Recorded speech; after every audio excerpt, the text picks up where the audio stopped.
For 2019, tanongin ko ho kayo, ano ho ba ang itsura ng San Juan Medical Center? Sa Facebook na po, sarit-saring mga haka-haka ang nababasa ko. At alam niyo naman, yung ibang tao po, fake news pa. Ang tanong, meron ba tayong MRI? Kasi minabasa po ako, sabi niya, nung 2019, meron daw MRI na binili. Pero may nakita ba kayong MRI dito sa San Juan Medical Center? Mula noon talaga. Talagang napakaraming angal tungkol sa San Juan Medical Center. At least 80 to 90% of the complaints during that time were towards our San Juan Medical Center. Isa po sa mga pinakamahalagang posisyon na talagang hinanapan natin ng magaling magiging head ay ang posisyon ng San Juan Medical Center Medical Director. Ako po si Doc Chen, isang retiradong sundalong manggagamot for 30 years. Ako po yung naging Surgeon General ng Armed Forces of the Philippines. Nung dumating ako dyan, bilang isang medical director, tinignan ko na po siya. Nakita ko ang level namin. Level 1, nakita ko po ang status ng ospital. Ang mga empleyado po, ang nurses, kakulangan. Nasa 90, wala pa yata kaming 90 nurses noon. Ngayon po, nasa 149 nurses na ang plantilla namin. Ang mga doktor noon dati, alisan ng alisan. Iba po ang kultura nung dumating ako. Sabi ko, we should do something about this. Kaya po ako tumulong sa San Juan. Paunti-unti po, dumaan man ang pandemic, from level 1, nagawa naming level 2. From dating may dalawa lang na training, na residency training, yung po 5 na ang residency training namin. Yung dati pong mga walang mayor, yung mga hindi na po promote, nag-start na po kayo mag-promote. Yung dating mga ano lang sila parang hindi na po promote dahil walang plantilla, nilagyan natin siya ng N1, N2, even yung pharmacies, even yung ano, pag pumasok ka dito, may chance ka, pag nag-retire ka, mapopromote ka at mariregularize ka pa. Dumating po ako mga 20 plus years na naalala niyo, Mayor, pagka nagpapapirma ka sa regularization, 25 years na retire ka na lang, hindi pa napopromote. Pinromote niyo po yun, Mayor. Ito po, hawak ko po mula sa ating budget department ng San Juan City Government, ang budget ng San Juan Medical Center mula po ng taong 2001. So, ang inabutan ho nating budget noong 2019, nung tayo po naging mayor, ay 315 million pesos lamang. Ngunit nung tayo po ay naging mayor na, sa unang budget po natin ay 418 million pesos na.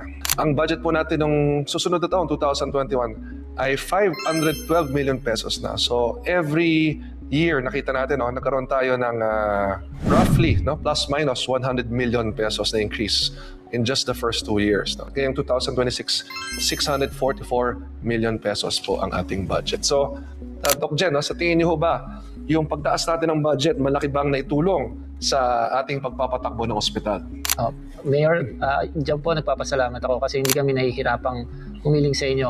Ako kung anong kailangan natin, hindi nyo kami binigyan ng siling, hanggang dito lang tayo. Walang ganon. From 2001 to 2019, limited lang talaga kayang gawin ng ospital, di ba? Opo. And they had 18 years to elevate it to level 2. I mean, if you had 18 years, di ba? Bakit hindi nila nagawa, no? Huwag na natin tanongin sarili natin, sila lang makakasagot yan. Pero ang tanong, 18 years, di ba? You had all the chances to elevate it to level 2. Dati nga, ito yung mga kwento ng napakarami dati. Bulak, may bayad. Alcohol, may bayad. Pagkasaksak ng kuryente, may bayad. Naalala ko po ito, personal experience ko po ito nung hindi pa ako mayor. Sumakay ako ng elevator ng San Juan Medical Center. Akala ko babagsak yung elevator. Akala ko talaga nanginginig, umuugong. Gusto ko nang lumabas. Problema, umandar na pa unti-unti. Tapos yung electric fan, naalala ko nakatali lang siya ng alambre doon sa kanto ng dingding ng elevator. Yan po at San Juan Medical Center. Dati, sa Facebook na po, sarit-saring mga haka-haka ang nababasa ko. At alam niyo naman, yung ibang tao po, fake news pa ang pinapakalat. Ang tanong, Doc Jen, meron ba tayong MRI?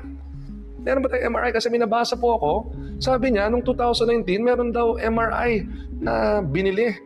Pero may nakita ba kayong MRI dito sa San Juan Medical Center? Mayor, alam mo, gusto kitang pasalamatan kasi dun sa first page ng sinasabi mo, kasama yung magiging first ever MRI ng San Juan. Nandun po yung sa hiniling niyo ko kay DOH o kay Presidente. Nung dumating po ako dyan, wala po akong inabot. Kahit nagtanong din po ako, wala pa tayong MRI? Wala po, kasi yung mga 20 years na dyan, wala po, hindi po nagka-MRI yan. Ang good news, magkakaroon na po tayo ng MRI sa San Juan Medical Center. So, konting panahon na lang po. Again, it is part of our request to our dear President Ferdinand R. Marcos Jr. At katotohanan po, mula 2019 hanggang sa kasalukuyan ay napakarami na nating pagbabago na nagawa sa ating ospital. Ngunit aminado naman po tayo na marami pa tayong ayusin at tatapusin. At yan po ay hindi naman bagay na kayang gawin agad-agad. Buti na lang, nung tayo ay pumasok na nating makabagong San Juan Administration ay pinagtrabahuan talaga natin na maging level 2 hospital. And ito po, sa lahat ng nanonood at nakikinig po, no, I'm happy to announce to you that we are really making a strong push for level 3 status.